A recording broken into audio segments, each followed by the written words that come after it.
जी balance ये है हमारे पास आ रहा था जी 10,500.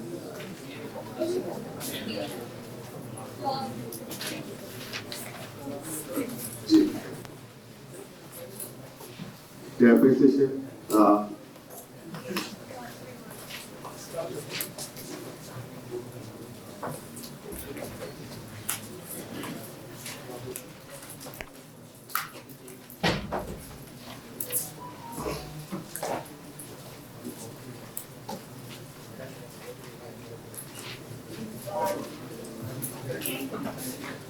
जी, फॉर्मूला हमारे पास, तो ये काम से हमने कंप्यूट किया था 13 आर्म्स से था।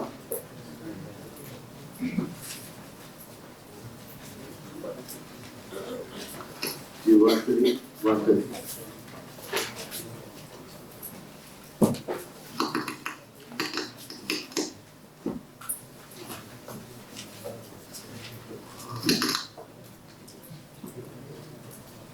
जी, डेप्रिसिएशन आ जाएगी यहाँ पे 13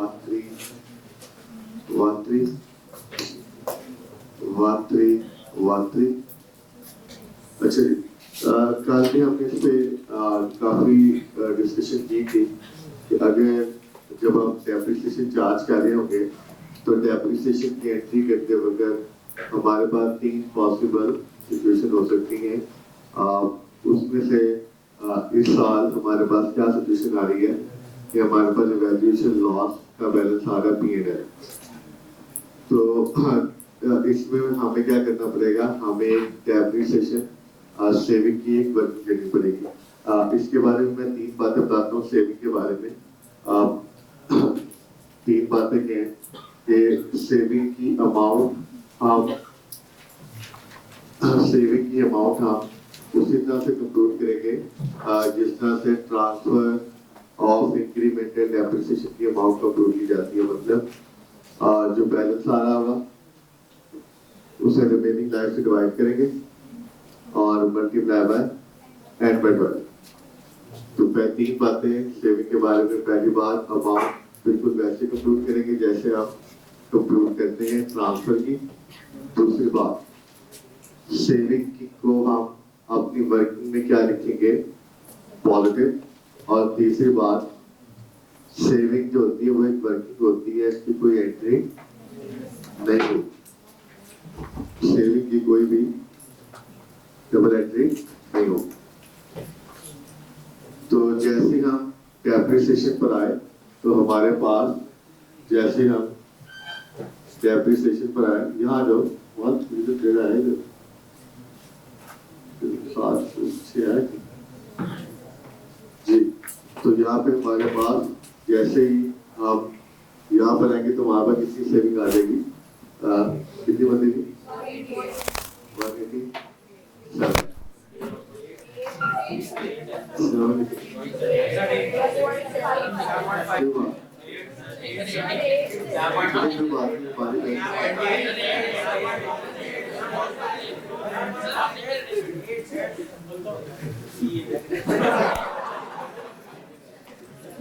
क्या फर्क पड़ता है हमारे पैसे में, दे रहे हैं ना आपके यहाँ।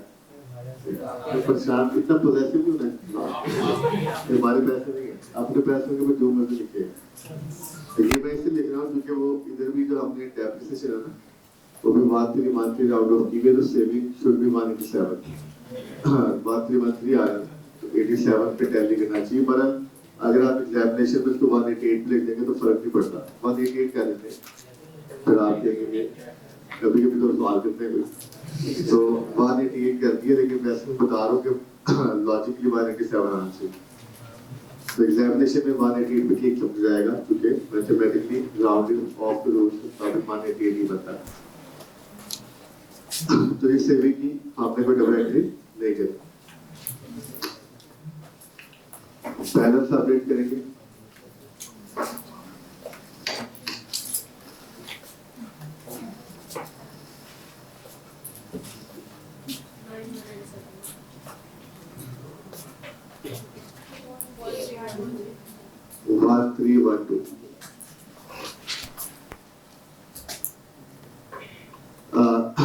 नेक्स्ट जो इस दिन जो अकाउंटिंग होगी डेट फॉर इवैल्यूएशन, तो रिवैल्यूएशन की काउंटिंग इस दिन होगी। स्टेप नंबर 1 हम पता कर चुके हैं।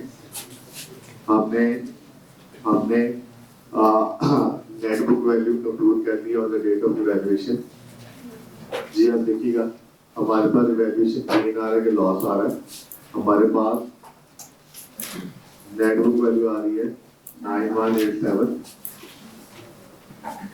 फेस वैल्यू है 12,500। तो हमारे पास रिवैल्यूएशन गेन कितना आ गया जी?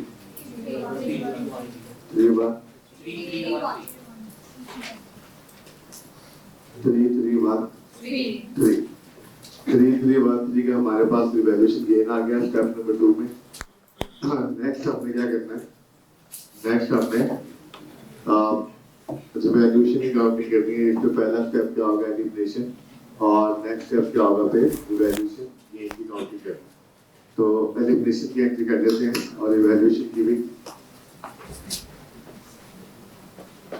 एलिमिनेशन की आपको पता है हमेशा एंट्री क्या होगी जी? किससे करेंगे जी? जो बैलेंस आ रहा होगा टोटल डेप्रिसिएशन का, इस एग्जांपल में 1313 आ रहा है।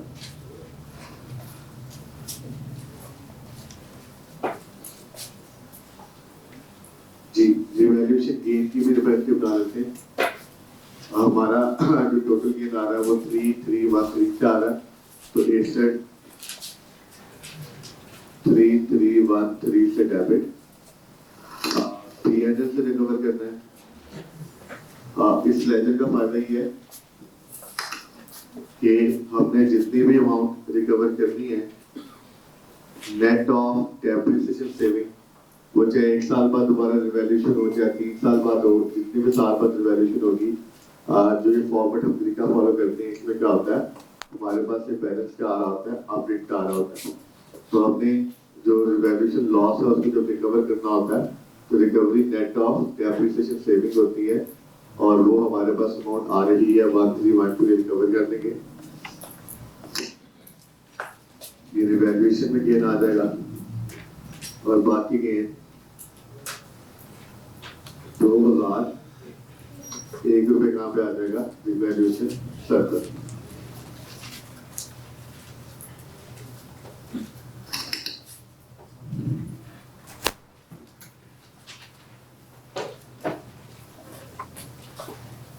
इन दोनों एंट्रीज को क्लोज करते हैं लेजर में। एलिमिनेशन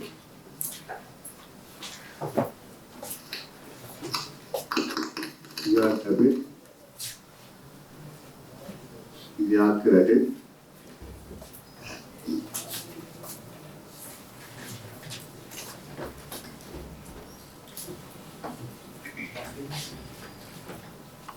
जी रिवैल्यूएशन गेन कितना आएगा?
जी आप ये नोट कर लें, फिर इनको फिर को हम बैलेंस शीट और एसोसिएट पे प्रेजेंट कर देते हैं।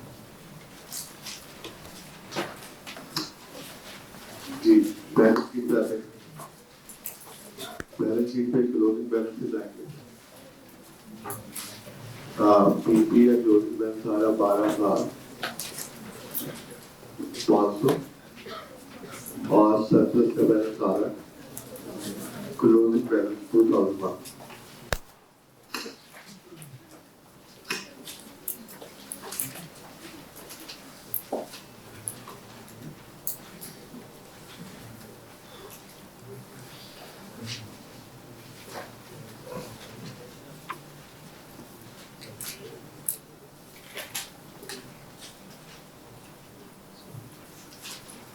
जी, स्टेटमेंट ऑफ कॉम्प्रिहेंसिव इनकम है,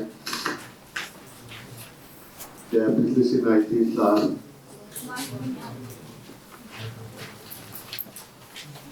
इस साल टोटल 3313 का रिवैल्यूएशन गेन आया, उसमें से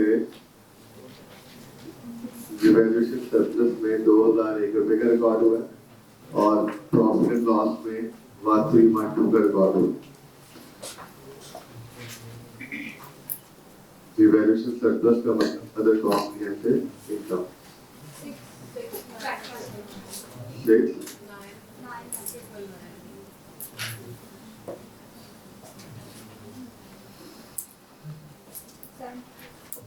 72,000।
ठीक है जी।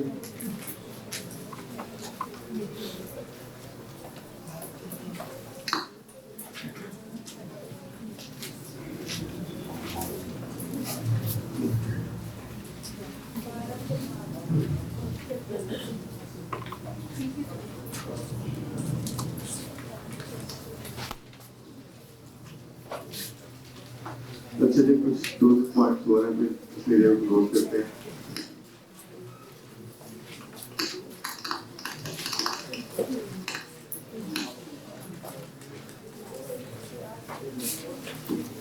वैसे तो ये डिस्कशन में बात हुई थी, लेकिन अब तो नोट डाउन कर लेते हैं।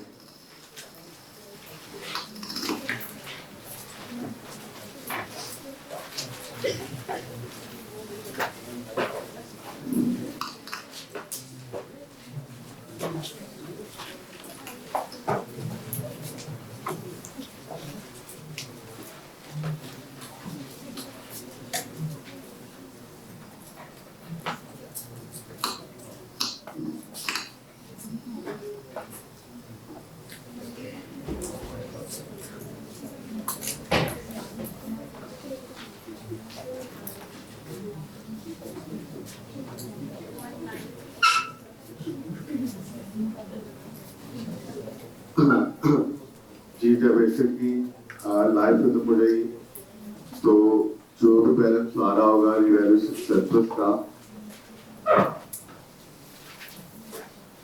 या रिवैल्यूएशन लॉस पीएनएल का बैलेंस आ रहा होगा जो हम इस बार बनाते हैं, तो वो क्या हो जाएगा?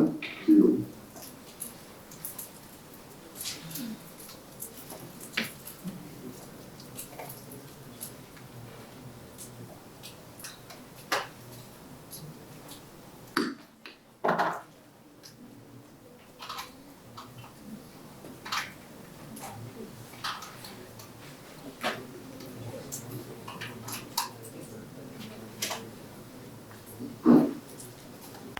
और अगर इस अपनी लाइफ कंप्लीट होने से पहले सेल हो जाए। If asset is sold before completion of its life, तो जो बैलेंस होगा ऑफ रिवैल्यूएशन सरप्लस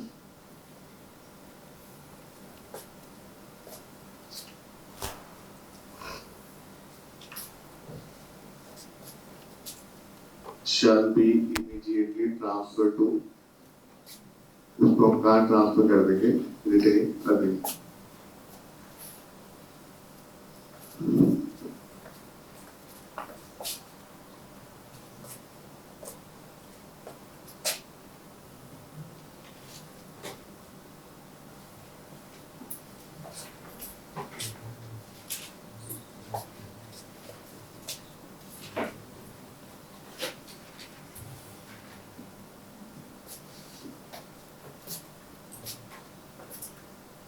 तो जो रिवैल्यूएशन सरप्लस का बैलेंस आ रहा होगा उसे हम कहाँ पे ट्रांसफर कर देंगे, retained earning.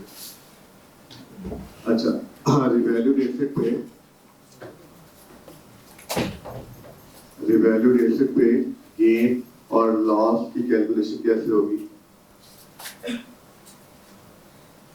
Net sale proceed, जो नेट सेल प्रोसीड मिलेगी एसेट को सेल करने के पैसे, और उसमें से जो कमीशन वगैरह अगर सेल करने पे ये माइनस कर देंगे नेट सेल प्रोसीड, और लेस कर देंगे net book value based upon revaluation model. जो net book value revaluation model पे आ रही है उसे माइनस कर देंगे, और अगर आंसर पॉजिटिव आएगा तो गेन आ जाएगा, नेगेटिव आएगा तो लॉस आ जाएगा।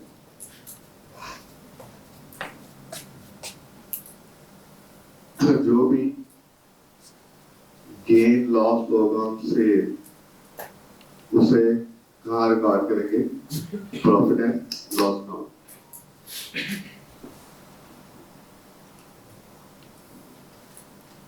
सेल पे ये जो डिफरेंस होगा ये P&L में आएगा, और वो जो सरप्लस आ रहा होगा वो कहाँ ले जाएंगे, ट्रांसफर कर देंगे रिटेन अर्निंग।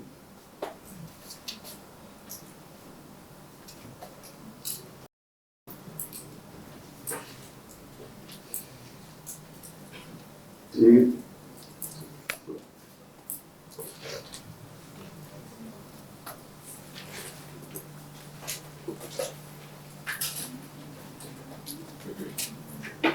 पॉइंट 4, जो रिवैल्यूएशन है, रिवैल्यूएशन सरप्लस जो है, revaluation surplus is part of equity. ये इक्विटी का हिस्सा है। ये मैं इसलिए बता रहा हूँ कि अगर आप कोई गलत सोल्यूशन या कोई पुराना सोल्यूशन देख लें तो पहले कुछ रूल्स फर्क होते थे। पहले रिवैल्यूएशन सरप्लस इक्विटी का हिस्सा नहीं होता था, ठीक है, वो सब कहीं और लिखते थे। खैर, इसलिए आपको पता होना चाहिए कि अब जो रूल्स हैं उनके मुताबिक रिवैल्यूएशन सरप्लस जो है part of equity and it is a credit nature account and its balance can maximum be reduced to 0। इसका बैलेंस कम तो हो सकता है, इसका बैलेंस कम हो सकता है, लेकिन इसका बैलेंस कम होकर मैक्सिमम 0 हो सकता है। इसका बैलेंस रिवैल्यूएशन सरप्लस का बैलेंस नेगेटिव नहीं हो सकता।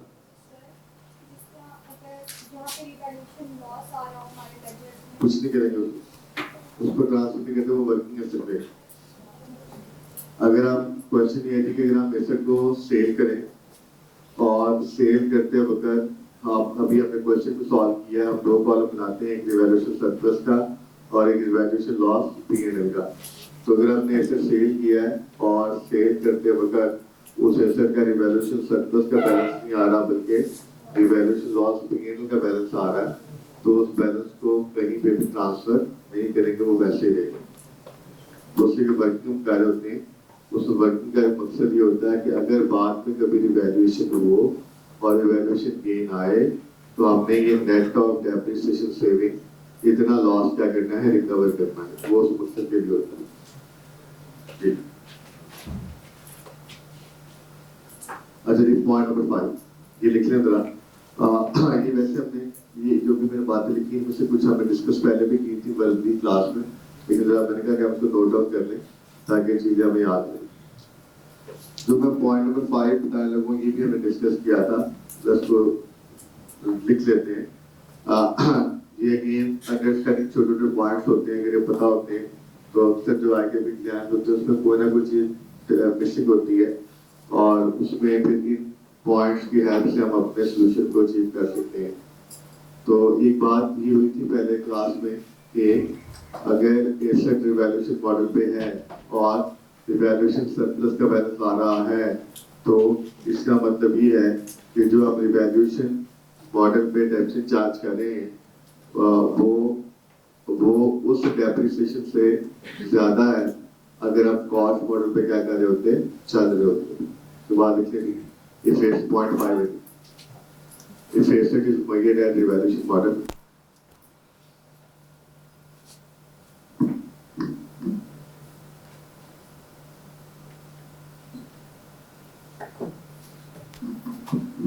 if asset is measured at revaluation model and there is a balance of revaluation surplus and there is a balance of revaluation surplus, then it means depreciation based upon revaluation model, depreciation based upon revaluation model is more than the depreciation based upon the depreciation based upon cost model. Depreciation based upon cost model. तो surplus का एक मतलब ये है कि हम जो depreciation charge कर रहे हैं अभी रिवैल्यूएशन मॉडल के बेसिस पे वो कॉस्ट मॉडल से क्या है ज्यादा। Point number 6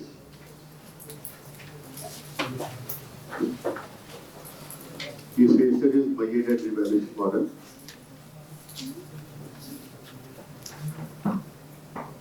if asset is measured at revaluation model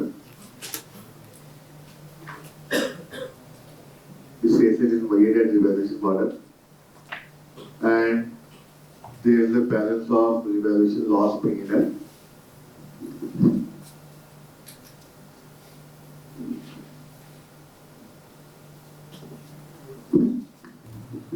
and there is a balance of revaluation loss P&L, then it means depreciation on revaluation model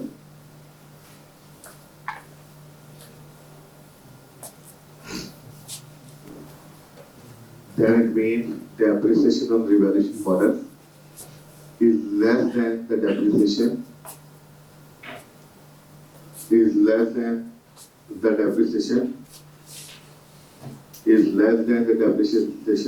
based upon cost model.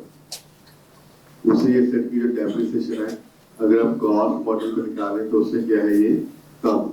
ठीक है, चलिए कोई सवाल है तो पूछते हैं। ये बेसिक इसकी हमने इतनी डिस्कशन करनी थी रिवैल्यूएशन से रिलेटेड।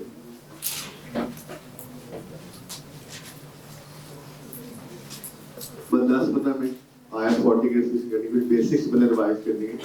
मैंने जैसे आपको बताया था कि FY2 में चीजें एग्जाम जो हुई हैं बुक में आप देखिए पास तो मिल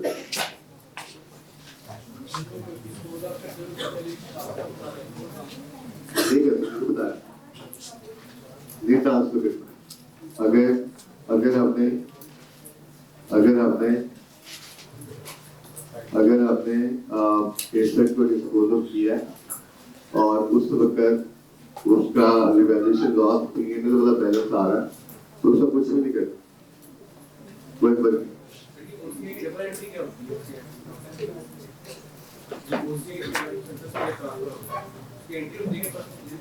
प्रेजेंट करते हैं ओसीए से ना रूट करते हैं एंट्री वही होती है जैसे अभी अभी अपनी ये एंट्री बनेगी देखिए रिवैल्यूएशन सरप्लस का मतलब है थ्रू ओसीए से गुजर के जाना। मैं इसमें अक्सर समझाने के लिए करता हूँ, मैंने वैसे याद लिखा लेकिन नेक्स्ट टाइम मैं लिख दूंगा अगर ऐसा सवाल भी करेंगे उसमें मैं या इसी तरह का कोई और टॉपिक अगर होगा तो मैं एक है भी टॉपिक तो मैं वहाँ पे ये लिखता हूँ प्लांट हैबिट जैसे यहाँ पे कितना था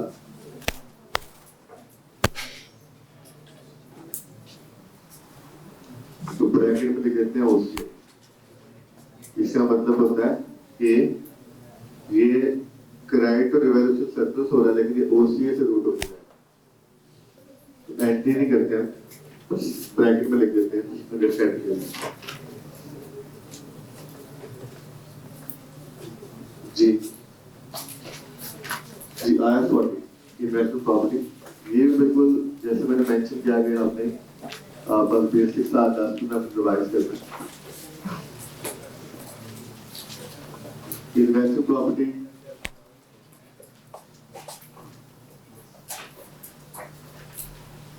अप्लाई की होता है लैंड बिल्डिंग पे इनिशियल किस पे मुहैया करते हैं हम इसको कॉस्ट पे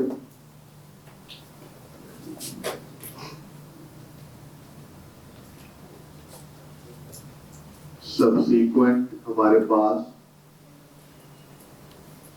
मेजरमेंट मॉडल कौन से है जी एक हमारे पास है कॉस्ट मॉडल एक हमारे पास है फेयर वैल्यू मॉडल।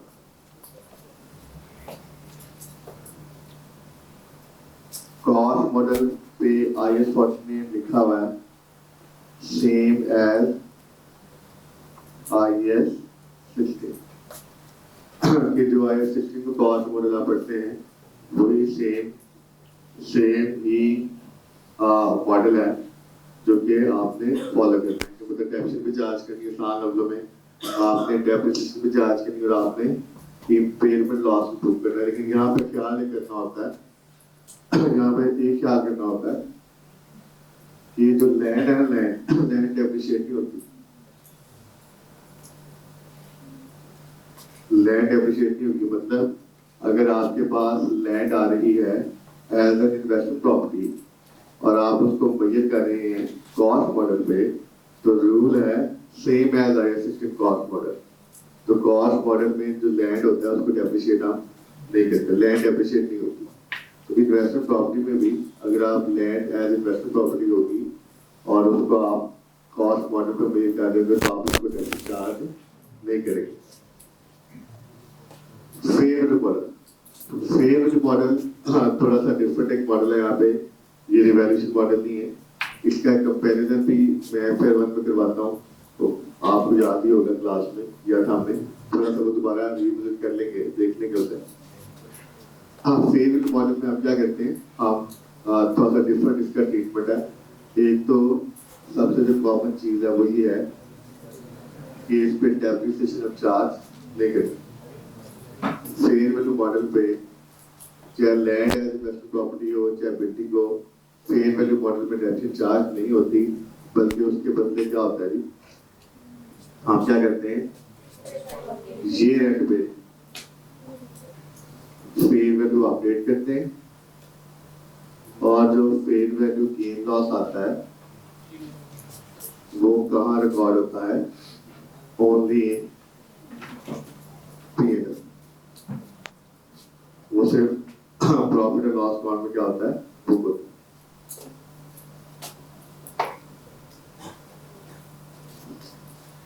जी एक छोटी सी बात यहाँ डिस्कस करनी चाहिए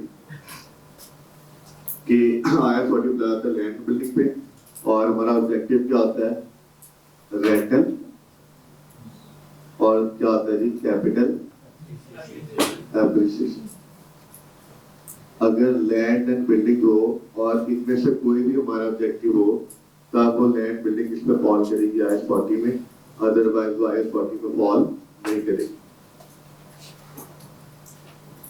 एक कंपैरिजन मान लेते हैं, एक डेफिनेशन जैसे मैं फिर मेंशन कर रहा हूँ, अगर FY2 में किसी प्रायर नॉलेज टॉपिक की हो कि जैसे IS 40 जो है वो प्योर एक प्रायर नॉलेज टॉपिक है, रिवैल्यूएशन तो फिर भी हमें FY2 का हिस्सा है, लेकिन IS 40 pure prior knowledge opening balance की अंडरस्टैंडिंग है, इसकी ग्रेजुएशन कॉन्सेप्चुअल बेसिस पर होती है।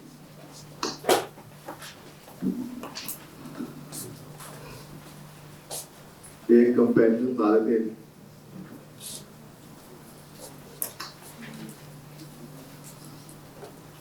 रिवैल्यूएशन मॉडल और दूसरा क्या है जी फेयर वैल्यू मॉडल।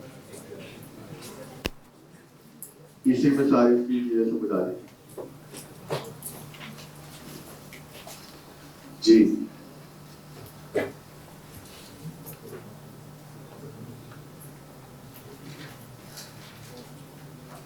जी हाँ, रिवैल्यूएशन मॉडल बताया होता है all tangible and intangible assets पे भी आपने FY2 में पढ़ना है, इसमें आप देखेंगे कि intangible assets पे भी रिवैल्यूएशन मॉडल अप्लाई हो सकता है। फेयर वैल्यू मॉडल जो होता है ये मैं लिख दूं, फेयर वैल्यू मॉडल कौन से वाला IS 40, ये और भी फेयर वैल्यू मॉडल आपने पढ़ने हैं FY2 में, लेकिन वो डिफरेंट चीजों पर। फेयर वैल्यू मॉडल किन पे अप्लाई होता है सिर्फ IS 40 में, किसी land and building.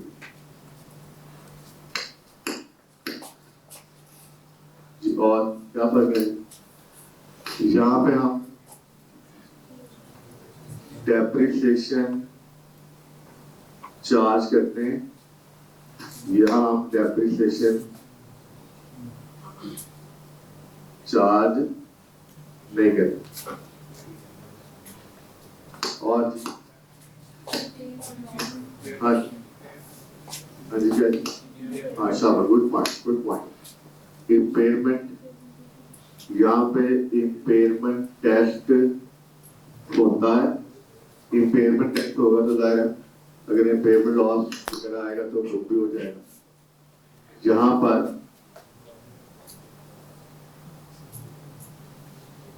Impairment test नहीं होता। और गेन लॉस, जो गेन लॉस होता है वो P&L में भी आ सकता है और OCA में भी आ सकता है। और यहाँ पर जो गेन या लॉस होता है वो सिर्फ कहाँ पे आता है P&L।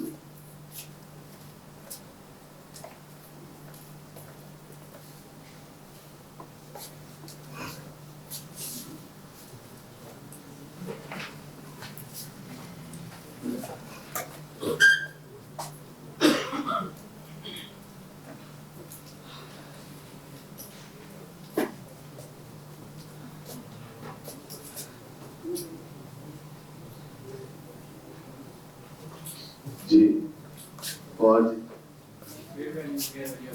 Fair value update, yes fair value, यहाँ पे जी फेयर वैल्यू अपडेट हम क्या करते हैं ईच ईयर यहाँ पे fair value may be updated each year।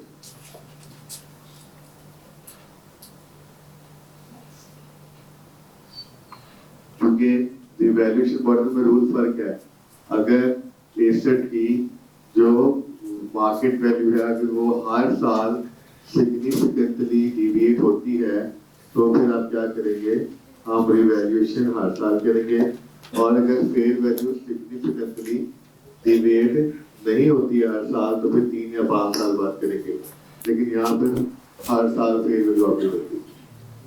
और जी, transfer of incremental depreciation to retain earning यहाँ पे होता है जी, यहाँ पे इस किस्म का कोई ट्रांसफर नहीं होता। और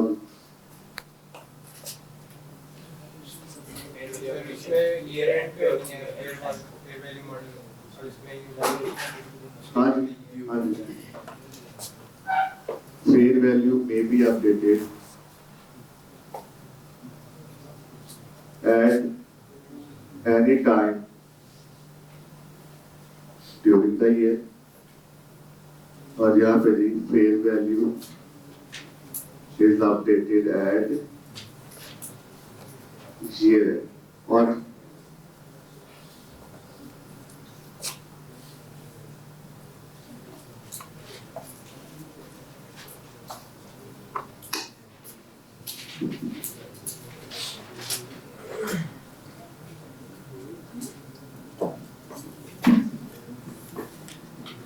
जी ठीक है जी, अजय एक और पॉइंट है, लेकिन वो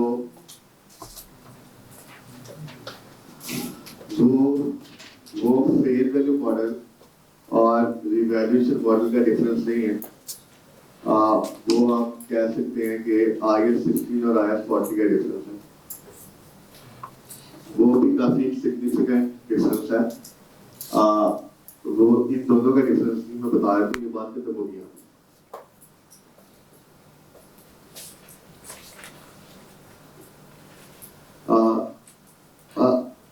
IAS 16 में हम जो फेयर वैल्यू डिस्क्लोज करते हैं, IAS 16 में जो हम फेयर वैल्यू आपको बताते हैं जी, वो एक नोट लिखते हैं जी के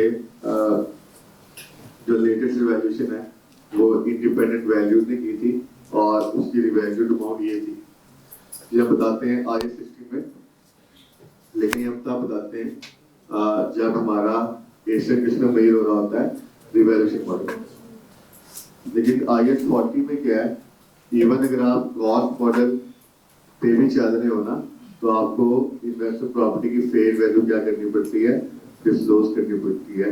FR1 का मैं सिर्फ रेफरेंस दे रहा हूँ, वहाँ पे जब आपने वो मैंने आपको नोट्स दिए थे तो वहाँ पे 4 पॉइंट लिखे थे, वो चारों पॉइंट अगर आप रिकॉल करें उसमें 4 पॉइंट वो चारों पॉइंट एप्लीकेबल है कॉस्ट मॉडल में भी और revaluation model fair value model में भी। तो वहाँ पे इवन कॉस्ट मॉडल में भी आपको क्या करना पड़ता है, आपको फेयर वैल्यू क्या करनी पड़ती है, डिस्क्लोज करनी पड़ती है। वहाँ पे ये भी है कि अगर आप फेयर वैल्यू रिलायबिलिटी मेजर नहीं कर सकते ना, तो फिर आप रेंज बता दें कि आपकी जो माइक्रो फेयर वैल्यू है वो 10 और 20 के दरमियान हो सकती है। ठीक है, तो ये एक फर्क है, लेकिन ये डिफरेंस जो है ये फेयर वैल्यू रिवैल्यूएशन मॉडल का नहीं है, ये IAS 16 और IAS 40 का है। वहाँ पे इवन IAS 40 में अगर आप कॉस्ट मॉडल भी फॉलो कर रहे हैं तो उस केस में भी आप क्या करेंगे, आप फेयर वैल्यू क्या करेंगे, डिस्क्लोज करेंगे, जबकि IAS 16 कॉस्ट मॉडल में ऐसा कोई डिस्क्लोज नहीं।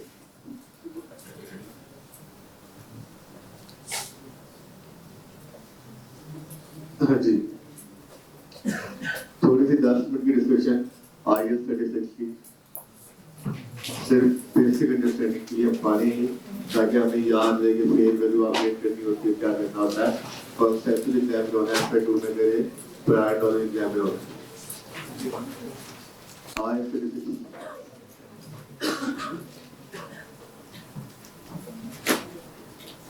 सबसे पहले जो अंडरस्टैंडिंग है वो एक बड़ी बेसिक सी बात है, ये मेरे ख्याल से पता होना बहुत जरूरी है, ताकि हमें पता रहे कि हमने किन एक्सपर्ट्स पे IAS 36 अप्लाई करना है।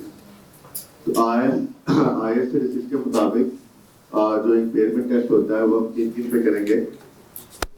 अगर हमारा कोई PP है कॉस्ट मॉडल पे, पीपी है,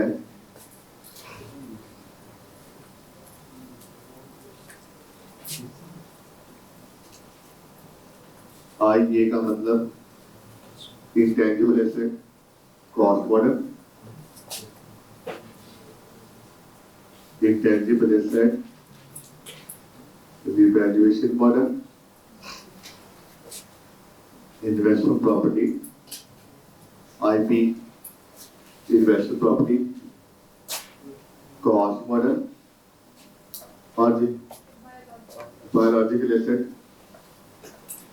ये अपने FA2 में पढ़ना है, PA biological asset cost model।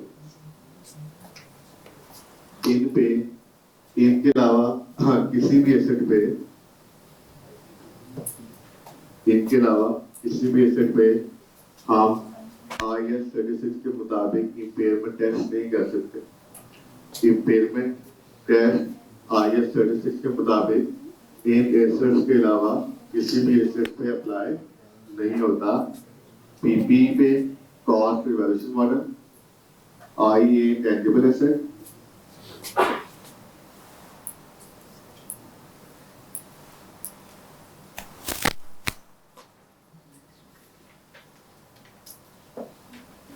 investment property, IP investment property cost model, BA biological asset cost model।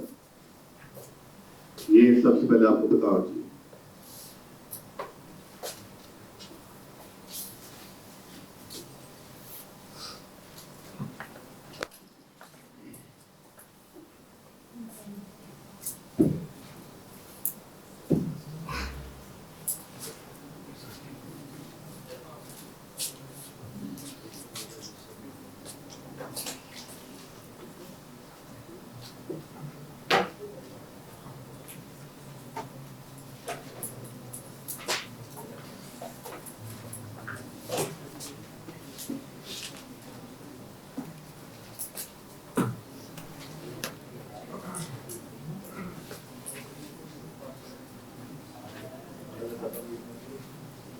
जी, और बेसिक बात क्या है, छोटे छोटे पॉइंट्स है जो कि अक्सर एज स्टूडेंट कंफ्यूज कर देते हैं।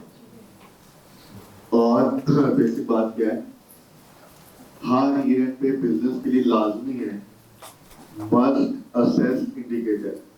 बिजनेस ने असेस करने हैं, बिजनेस ने हर ईयर पे पेमेंट टेस्ट नहीं करना।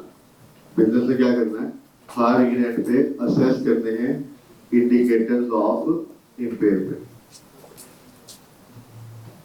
इंडिकेटर्स इंटरनल भी होते हैं, इसमें एमसीक्यूज भी आया था, और इंडिकेटर्स एक्सटर्नल भी होते हैं। इंटरनल इंडिकेटर्स क्या होते हैं कि वो एसेट डैमेज हो गया है, एसेट अपनी जो प्रोडक्शन है वो एग्जैक्टली उसका से मीट नहीं कर रहा, ठीक है, तो ये इंडिकेटर्स हैं। उसकी परफॉर्मेंस से एसेट की नहीं है, ये इंटरनल इंडिकेटर्स है। एक्सटर्नल इंडिकेटर्स क्या होते हैं, नई टेक्नोलॉजी आ गई है, एसेट की प्राइसेस चेंज हो गई है, इंटरेस्ट रेट चेंज हो गई है, सारे क्या होते हैं एक्सटर्नल इंडिकेटर। पर इंडिकेटर चाहे इंटरनल हो चाहे एक्सटर्नल हो, आप असेस करेंगे, दो सवाल आएंगे, तो उस दो जवाब हो सकते हैं, क्या इंडिकेटर एग्जिस्ट करते हैं, यस नो। अगर इंडिकेटर एग्जिस्ट ही नहीं करते तो बात खत्म हो जाएगी। हमने इवन नो इम्पेयरमेंट टेस्ट, हमने इम्पेयरमेंट टेस्ट ही नहीं करना। अगर इंडिकेटर एग्जिस्ट करते हैं, इंडिकेटर एग्जिस्ट करने का ये मतलब नहीं है कि एसेट इम्पेयर हो गया है। इंडिकेटर एग्जिस्ट करने का मतलब ये है कि आपने इम्पेयरमेंट टेस्ट करना है।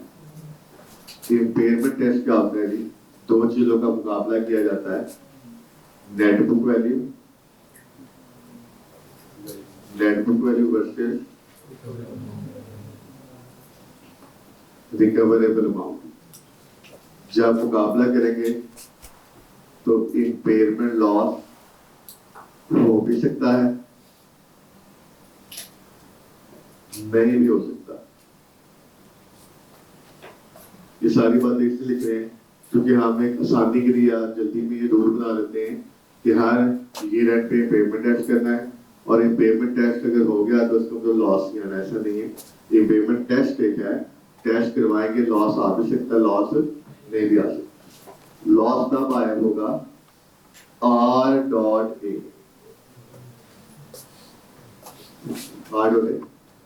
रिकवरेबल इम्पेयबल लॉस तब आएगा जब रिकवर अमाउंट क्या होगी less than net book value, और इम्पेयबल लॉस नहीं होगा अगर रिकवरेबल अमाउंट क्या होगी greater than net book value.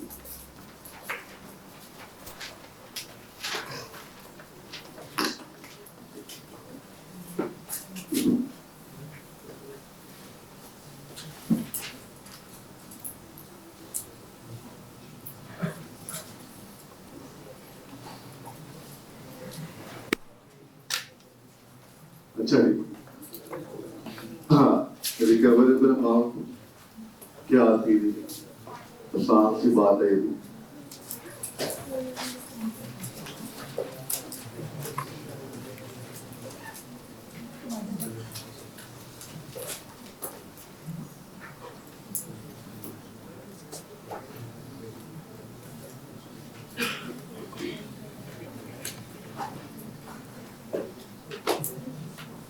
Face value less cost और वैल्यू यूज का हाई।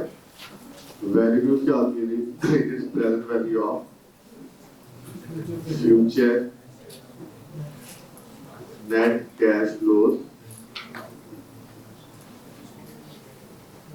Using pre tax. हमने pre tax discount rate use करना। दो डिस्काउंट रेट होते हैं, बस इतना बताना चाहिए। प्री टैक्स,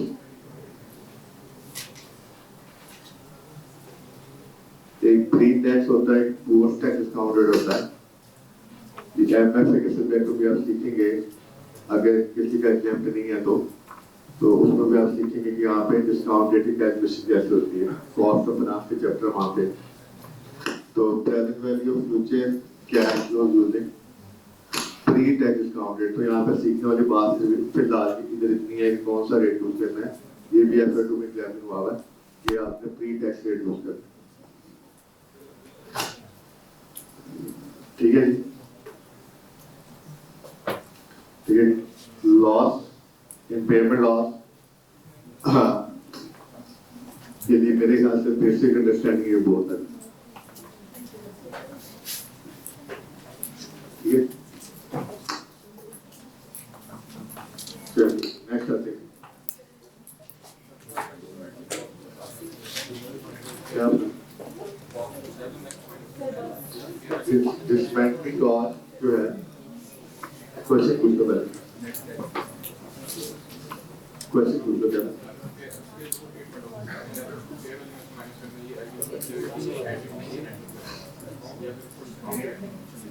हाँ, कुछ ना बताया आपने, देखो तो कुछ ना हम वो बात कर लेते हैं जो कि नॉर्मल अकाउंटिंग है। अगर कुछ ना बताया गया हो ना, तो इसका मतलब ये होता है कि जो बिजनेस है ना, उसने डिसमेंटलिंग कॉस्ट की प्रॉपर अकाउंटिंग की भी है। हमारे यहाँ पे FA2 में पूरी डिसमेंटलिंग कॉस्ट एक्सेप्ट है। रेफरेंस से बात कर रहा हूँ। डिसमेंटलिंग कॉस्ट की नॉर्मल अकाउंटिंग क्या करनी है, और फिर उसकी जो एस्टीमेट में चेंज आएगा उसके बाद में वाला काफी डिटेल डिस्कशन है।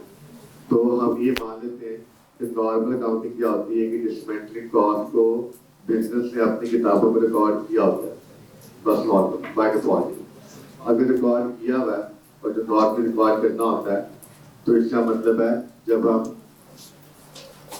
ये रिकवरेबल अमाउंट कंप्यूट कर रहे होंगे और यहाँ पे हम फेस वैल्यू लेस कॉस्ट से निकाल रहे होंगे, इसमें कोई शक नहीं है कि डिसमेंटलिंग कॉस्ट जो है is an example of incremental selling cost। वो कॉस्ट तो सेल है और इंक्रीमेंटल भी है, लेकिन क्योंकि it has already been accounted for by the business, अब नॉर्मल अकाउंटिंग करते हुए बिजनेस ने उसको रिकॉर्ड किया, उसकी प्रोविजन बुक की हुई है। तो इम्पेयरमेंट टेस्ट करते वक्त फेयर वैल्यू लेस कॉस्ट से निकालते वक्त डिसमेंटलिंग कॉस्ट की यहाँ पे डिस्कशन ही नहीं करेंगे, मतलब उसको कॉस्ट तो सेल में अकाउंट फॉर ही नहीं करेंगे। ठीक है, ये बाय डिफॉल्ट रूल है। हाँ, मैं फिर वही कह रहा हूँ, अजम्पशन मैं जो आपस अजम्पशन ये है कि बिजनेस ने उसको नहीं काउंट हो किया हुआ, मतलब बिजनेस एंड डिसमेंटलिंग कॉस्ट की जो भी काउंटिंग होती है वो काउंटिंग की ही नहीं हुई। अगर बिजनेस ने उसकी काउंटिंग की ही नहीं हुई तो फिर हम यहाँ पे उसको फेयर वैल्यू में से माइनस कर देंगे डिसमेंटलिंग कॉस्ट। लेकिन मैं तो ये कह रहा हूँ कि नॉर्मली बिजनेस को काउंट नहीं करनी चाहिए। वो एक सवाल है जहाँ पे डिस्कशन होती है एफ की बुक में, वो ABC वाला सवाल है, वहाँ पे है। अदरवाइज हम ये डिस्कस करते हैं कि डिसमेंटलिंग कॉस्ट नॉर्मली काउंट पर होनी चाहिए और कुछ नहीं बताया हुआ तो काउंट हो है, ठीक है।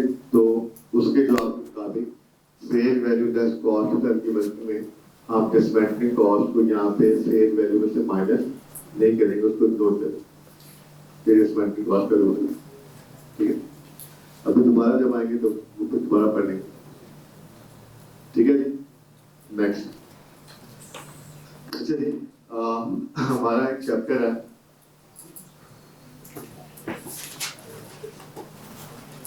ये समझ के नाम है। असल में इस चैप्टर में क्या क्या है,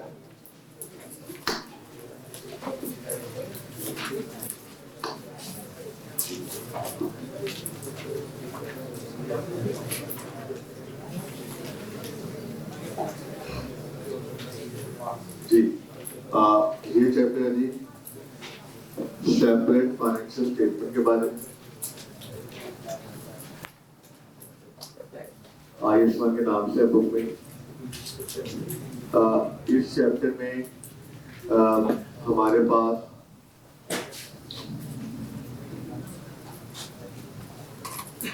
SOCI एंड SOFP का क्वेश्चन आता है, एक ये एरिया इसके अंदर। दूसरा इसमें एरिया क्या है कि चैप्टर है पूरा आयुष्मान सेपरेट फाइनेंशियल स्टेटमेंट। और दूसरा इसमें कौन सा क्वेश्चन आता है, वो आता है statement of changes in equity का। और तीसरा इसमें एरिया क्या है,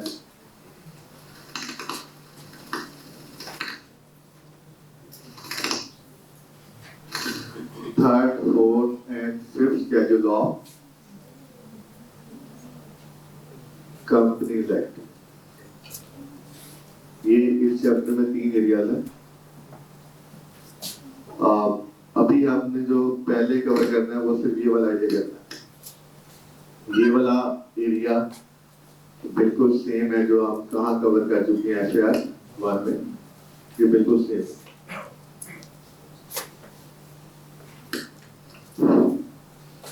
ठीक है। लेकिन अगर इसको हम एक तरीके से रिवाइज कर लेंगे, ये बिल्कुल सेम है। ये हम करेंगे, ये हमारा लास्ट टॉपिक होगा सेशन का। उसकी वजह ये है कि स्टेटमेंट ऑफ कॉम्प्रिहेंसिव इनकम या स्टेटमेंट ऑफ फाइनेंशियल पोजीशन में पूरे आपके सिलेबस की एडजस्टमेंट सारी होती है, लीज की भी, टैक्सेशन की भी, इंटेंजिबल्स की भी, जितने भी चैप्टर है। तो ये SOCI एंड SOFP हम क्या करेंगे, हम एंट्री बना सकते हैं पहले, इसको हम नहीं बना सकते। तो ये एरिया हम स्टार्ट करेंगे। इसमें 3 तरह से एग्जामिनेशन हो सकती है। एक MCQ की शक्ल में, दूसरा इसमें शॉर्ट क्वेश्चन भी आ सकता है, जैसे इस टर्म में शॉर्ट क्वेश्चन आया है आई थिंक 7 मार्क्स का, ठीक है। शॉर्ट क्वेश्चन का मतलब है 8 मार्क्स तक के। और इसमें लॉन्ग क्वेश्चन भी एग्जामिन हुए हैं, जैसे 20 मार्क्स कह लें। 2 दफा इस एरिया में से इस एरिया में से 2 दफा कितने मार्क्स का क्वेश्चन आया हुआ है, 20 मार्क्स। तो हम ये थोड़ा सा थ्योरेटिकल टॉपिक है, थ्योरेटिकल का मतलब ये है थ्योरेटिकल पर इसमें डिस्क्लोजर हो जाएगा, बड़ा इंटरेस्टिंग टॉपिक बन जाता है। तो ये हम पढ़ेंगे। इसमें मैं वो क्वेश्चन भी एक बना के आपको करवाऊंगा कि इस तरह से हमने तो प्रेजेंट करना है। तो पहले हम ये एरिया कवर करेंगे। ये एरिया कवर करने के बाद IAS 1 का ये एंड पे होगा और ये हम बीच में सेशन में पे कवर कर लेंगे। ये वाला SOC वाला एरिया ये भी कवर करेंगे। आपको CCB जो कोर्स का भी प्लान मिलेगा उसको भी ऐसे लिखा होगा कि ये एरिया पहले होगा और ये बाद में होगा, ठीक है। इसके बाद हम अपने चैप्टर पे चलेंगे इंटेंजिबल। तो ये स्टार्ट करते हैं।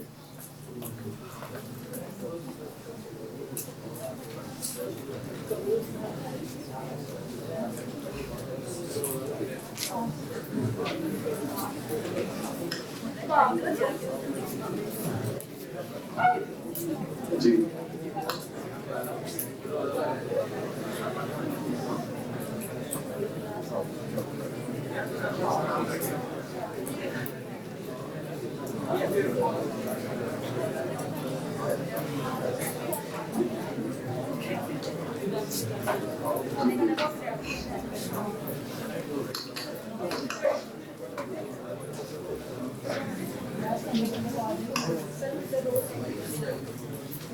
जी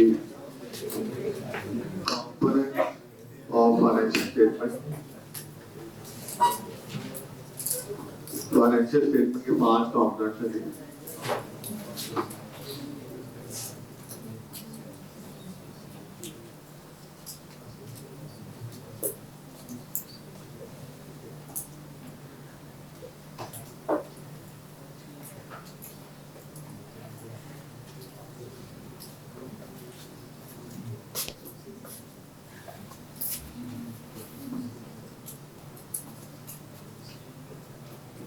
जी, there are 5 components of financial statement. Statement of financial position,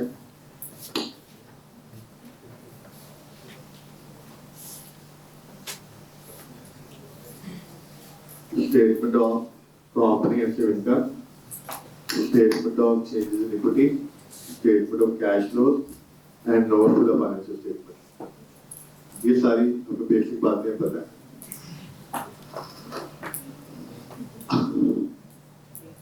जब बिजनेस अपने नोट टू फाइनेंशियल स्टेटमेंट आता है ना, नोट टू फाइनेंशियल स्टेटमेंट में क्या होते हैं,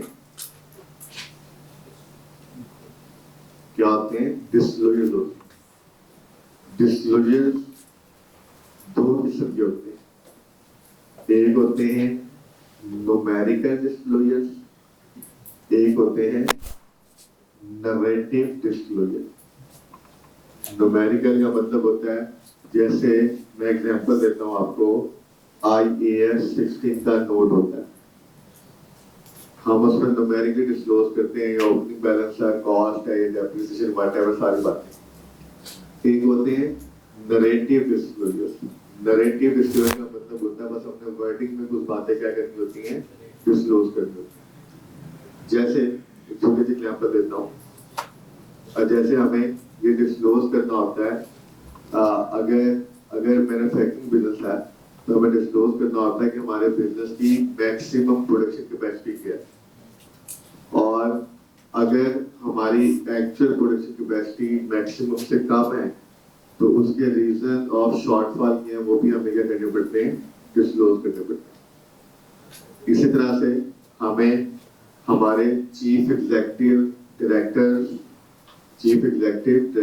एंड एग्जीक्यूटिव्स के बारे में क्या करना पड़ता है, उनको जो कंपनी बेनिफिट दे रही है उसके बारे में भी क्या करना पड़ता है, चीजें डिस्क्लोज करनी पड़ती है। इसी तरह से हमें अपने बिजनेस की ज्योग्राफिकल लोकेशन डिस्क्लोज करनी पड़ती है कि हमारा प्लांट, मिल या हेड ऑफिस किस किस शहर में कहाँ क्या है, लोकेटेड है।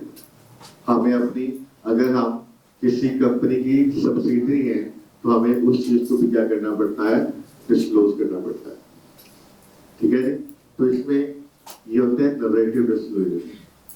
तो 2 किस्म के डिस्क्लोजर होते हैं। इवन हमें ये भी बताना पड़ता है कि हमारी कंपनी में जो हमारा ईयर एंड था उसके आखिरी दिन टोटल कितने एम्प्लॉयज थे और पूरा साल ऑन एवरेज कितने एम्प्लॉयज रहे। ये सारे मेरा 100 में डिस्क्लोजर जो हमें डिस्क्लोज करने पड़ते हैं। ये चाहे न्यूमेरिकल डिस्क्लोजर्स हो चाहे नरेटिव डिस्क्लोजर्स हो, ये डिस्क्लोजर्स, ये चीजें डिस्क्लोज करना कौन रिक्वायर करता है, अगर कोई भी कंपनी पाकिस्तान में ऑपरेट कर रही है तो पाकिस्तान में उसे 2 चीजों को देखते हुए ये डिस्क्लोजर देने पड़ते हैं। एक है IFRS और दूसरा है companies act. Companies act, Pakistan में जितनी भी कंपनीज हैं उनको कौन रेगुलेट करता है? SECB, securities and exchange commission of Pakistan. Pakistan में जितनी भी कंपनीज उनको SEC पे रेगुलेट करता है, वो इंश्योर करता है कि ये कंपनी क्या कर रही है, सारे डिस्क्लोजर दे रही है। तो IFRS रिक्वायर करता है डिस्क्लोजर कुछ, और कुछ डिस्क्लोजर कौन रिक्वायर करता है? Companies act. कंपनीज एक्ट में जाए, IFRS में तो हर कंपनी ने कह लें अभी तक उसने क्या करना है, डिस्क्लोजर देने। अगर आप बात करें कंपनीज एक्ट की, तो कंपनीज एक्ट में ना 2 स्केड्यूल है। एक है 4th स्केड्यूल, ये डायग्राम आ रही ना, ठीक है, मेरे में फोकस के अलावा, ठीक है। क्या हो गया आपको? ऐसे बात तो नॉर्मल क्या?